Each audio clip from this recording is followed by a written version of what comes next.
నమస్తే. ఇన్నాళ్ళు నన్ను సపోర్ట్ చేస్తూ, ఎంకరేజ్ చేస్తూ మీ ప్రేమని నాకు అందిస్తున్న ప్రతి ఒక్కరికి కృతజ్ఞతలు. అలాగే ఈ వీడియో కూడా ఖచ్చితంగా మీకు ఉపయోగపడుతుంది. లైక్, షేర్ అండ్ సబ్స్క్రైబ్ చేసి మీ సపోర్ట్‌ని నాకు అందించండి. అలాగే ఈ వీడియో పట్ల మీకున్న అభిప్రాయాన్ని కామెంట్ సెక్షన్‌లో కామెంట్ చేసి తెలియజేయండి.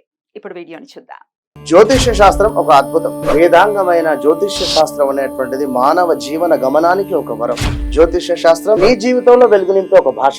ఆ భాష నీకు అర్థమైతే ప్రకృతి నీతో మాట్లాడుతుంది. అస్ట్రాలజీ నేర్చుకోవాలి అనుకునే వారికి అద్భుత అవకాశం. మురళీధర శర్మ గారి అస్ట్రాలజీ క్లాసెస్ అతి త్వరలో మొదలు కాబోతున్నాయి. 100% జాబ్ గ్యారంటీ. వివరాల కొరకు సంప్రదించండి. నమస్తే, వెల్కమ్ టు అవర్ ఛానల్. నేను పద్మిని. ప్రస్తుతంతో పాటు ప్రముఖ ఆధ్యాత్మికవేత్త, జ్యోతిష పండితులు, అమ్మవారి సేవకులు, దత్త గణపతి ఉపాసకులు మురళీధర శర్మ గారు మనతో పాటు ఉన్నారు. మాట్లాడదాం. మురళి గారు నమస్కారం అండి. మహాదేవ శ్రీమాత్రి. మురళి గారు, ఒక జాతకంలో రకరకాల దోషాలు ఉంటాయి డెఫినెట్ గా కదా.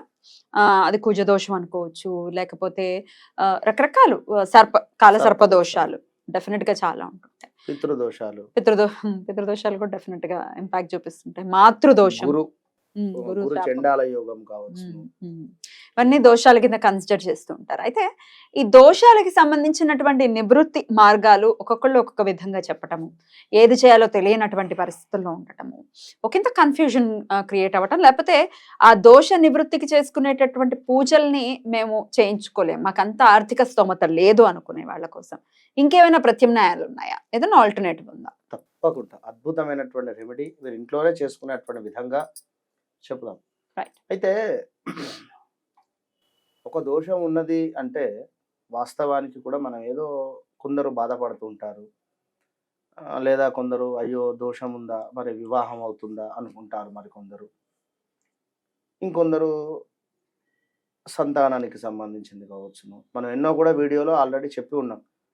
పంచమాతు కొన్ని గ్రహాలు ఉంటే పీసీఓడి ప్రాబ్లం ఉంటుంది అని, కుజుడు కొన్ని స్థానాలలో ఉంటే కొంత ఇబ్బందికరమైనటువంటి పరిస్థితులు ఎదురవుతాయి అని. ఇట్లా మరొకటి ఏమిటంటే శని భగవానుడు కూడా మేషంలో ఉన్నా కూడా కొంత ఇబ్బందికరంగా ఉంటుంది. అక్కడ తను ఉనికి కోల్పోతాడు, నీచబడతాడు. అదే పరస్పరము ఇప్పుడు శని సూర్యులు చూసుకున్న ప్రజెంట్గా ఇప్పుడు మకర రాశి, సింహరాశి, రేపు సూర్యుడు రాబోతున్నాడు. పరస్పరము ఈ చూపుల వల్ల కూడా ఇద్దరికి ఇంపాక్ట్ ఉంటుంది. మరి ఇక్కడ ఖచ్చితంగా ఇలాంటి దోషాలు, కాలసర్ప దోషం కొందరికి ప్లస్ అవుతుంది, కొందరికి మైనస్ అవుతుంది. ఇక్కడ రాహువు గనుక శుక్రునింట్లో కానీ, లేదా మనకు ఇందాక మిథునంలో కానీ, లేదా ఈ యొక్క శనింట్లో కానీ ఉంటే కొంత మంచి ఫలితాలు అయితే ఇస్తాడు. లేదా అంటే మీ జాతకంలో అది ఉండేటువంటి డిగ్రీస్ను బట్టి మాత్రమే బేస్ చేసుకోవచ్చు. ఇక్కడ ఒకవేళ రాహు దశ మొత్తం అయిపోయినట్టున్నా, లేదా అంతర్దశలో కూడా కొంత దాని ప్రభావాలు ఇస్తూ ఉంటాడు.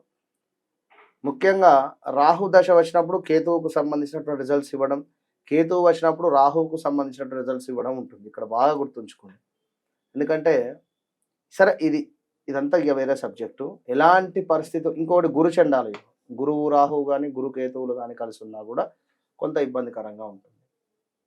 ఇప్పుడు వృశ్చిక రాశి వారికి గురువు సప్తమాతు వచ్చి కొందరికి అద్భుతమైనటువంటి పరిస్థితులతో అద్భుతంగా ఉన్నారు, మరికొందరేమో ఇంకా అసలు మాకు ఎలాంటి రిజల్ట్ రాలేదు అనేటువంటి భావనలో కూడా ఉన్నారు. ఎందుకు అంటే వీరి జాతక రీత్యా గురుగ్రహము గురు చండాల యోగంలో ఉన్నా, లేదా గురుగ్రహము మకరంలో ఉన్నా ఇలాంటి ఇబ్బందులు ఉంటాయి. గురువు వీరి జాతకంలో 8లో 6లో ఉన్నా కూడా ఇలాంటి ఇబ్బందులు ఉంటాయి. కనుక ఏది ఏమైనా కూడా జాతక పరిశోధన, జాతకంలో దశ అంతర్దశలు, భుక్తి అనేటువంటిది చాలా ఇంపార్టెంట్. సంతానం కావాలి, పంచమాతు చూసుకుంటారు. పంచమాతు ఆ గ్రహం ఎవరితో కలిసి ఉంది, అది మిత్రుల, శత్రువుల, ఎంత డిగ్రీస్లో ఉంది, ఏ నక్షత్రంలో ఉంది, ఇవన్నీ కూడా సబ్జెక్టు చూసుకొని చెప్పేటువంటి పరిస్థితి ఉంటుంది. మాకు ఇవన్నీ ఏవి లేవు, జాతకం లేదు, లేక మేము ఎలాంటి పూజలు చేసుకునేటువంటి పరిస్థితి లేదు. చేసుకోవాలి, దోషాలు ఉన్నవి అని చెప్పి మీరు బాధపడాల్సినటువంటి అవసరం లేదు. ఒక బర్త్డే ఏ విధంగానైతే సెలబ్రేట్ చేసుకుంటున్నారో అదే విధంగా ఎంతో కొంత సంతోషంగా బ్రాహ్మణులకు ఇచ్చి, వారు అంటారు ఇన్ని వేలనో లేకపోతే అన్ని వేలనో ఇంతో అయితే మీరు మా శక్తి ఇది అయ్యా చేయండి, చేస్తారు, తప్పకుండా చేస్తారు. ఇక లేదు ఖచ్చితంగా ఇంత అంటే నాకు ఫోన్ చేయండి అవసరమైతే. నేను చెప్తున్నా, అంటే నేనేదో బిజినెస్ అని కాదు చెప్తున్నా, ఉన్న విషయం చెప్తున్నా. చేసుకోండి ఒకసారి, మంచి ఫలితం ఉంటుంది.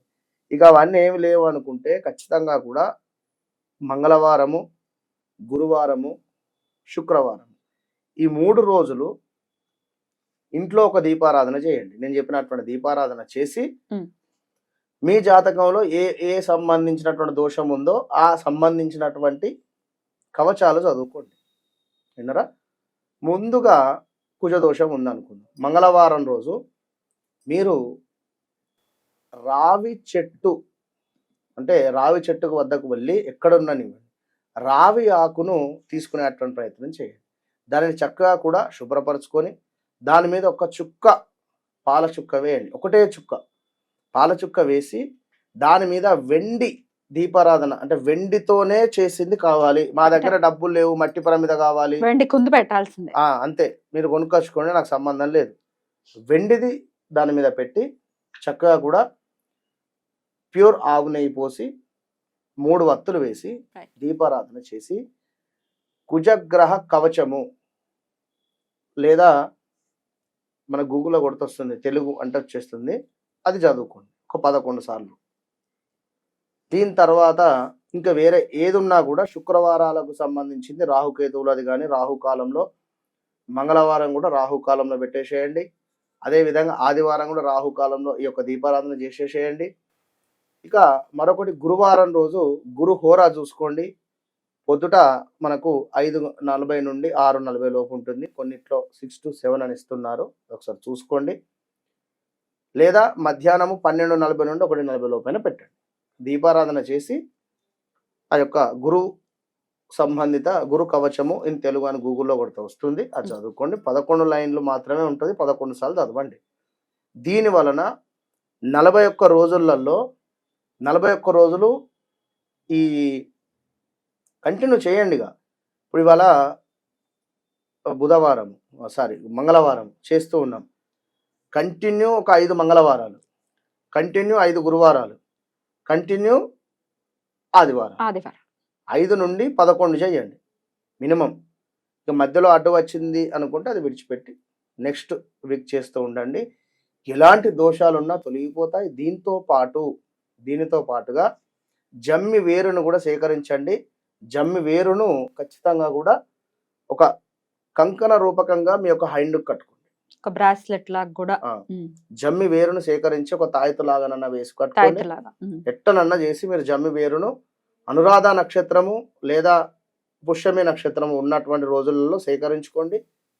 మీరు తప్పకుండా ఇది చేయండి. ఖచ్చితంగా నేను చెప్తున్నాను, అద్భుతమైనటువంటి ఫలితము ఉండబోతూ ఉంది. దీంతో పాటుగా ముఖ్యంగా కూడా గురువులను నిందించకుండా గురు సంబంధిత ఏదైతే ఉందో గురు దోషము, ఇప్పుడు తులారాశి ధనస్సు రాశి వారి గురుబలం లేదు, మీరు గురువారం మనం చెప్పినటువంటి పరిహారం చేస్తూ ఏదో నోటికి వచ్చినట్టు మాట్లాడితే తప్పవుతుంది.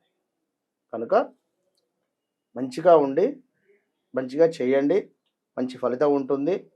దీంతో పాటుగా ఈ ఏదైతే ఈ 41 మన ఇదేమిటి 11 వారాలు అని చెప్పి అన్నామో, వారం పూర్తయిన తర్వాత ఖచ్చితంగా కూడా దానం ఇవ్వండి. దీపం ఏదైతే మనం పూజ చేస్తూ ఉన్నామో, వివాహం కోసం చేశాం, వివాహం సెట్ అయింది, ఈ దీపారాధన వెండి దీపారాధన, దీంతో పాటుగా సాహిత్యం, ఇది కలిపి యజ్ఞోపవీతం, కుదిరితే వెండిది చేపియండి, యజ్ఞోపవీతం చేయించి దాంతో పాటుగా ఎంతో అవ్వదు యజ్ఞోపవీతం వెండిది అంటే ఒక 500లో అయిపోతుంది. 1000 రూపాయలు కానివ్వండి. ఇప్పుడు వేలకు పూజకు ఖర్చు పెట్టబోయే నయమే కదా. డెఫినెట్ ఇలా చేసుకుంటే డెఫినెట్ గా ఎటువంటి దోషాలు ఉన్నా కూడా నివృత్తి అయ్యే పరిస్థితి ఉంటుంది అంటే ఖచ్చితంగా. ముఖ్యంగా మంగళవారం రోజు, గురువారం రోజు ఇవి చేస్తూ ప్రతి మంగళవారము ఈ చేస్తున్న రోజులు కూడా గణపతికి ఎరుపు రంగు పుష్పాలతో స్వామివారికి అర్చన చేయించుకోండి. రైట్, బ్యూటిఫుల్ అండి, చాలా అద్భుతంగా వివరించారు మురళి గారు. Thank you so very much. నమస్తే.